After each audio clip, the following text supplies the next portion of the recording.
ভাই জীবনে যত শক্তি আছে বুঝছেন, যত শক্তি আছে।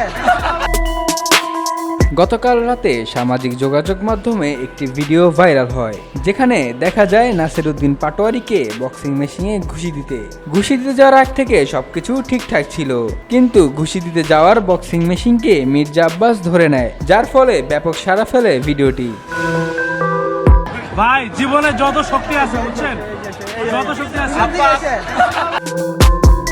এই ভিডিওটি যিনি ধারণ করেছিলেন তিনি পাশে থেকে বলে ওঠেন, ভাই জীবনের যত শক্তি আছে সব দিয়ে মারেন। সেই মুহূর্তে হাসি ঠাট্টায় নাসিরউদ্দিন পাটোয়ারি বক্সিং মেশিনকে আব্বাস বলে সম্বোধন করেন।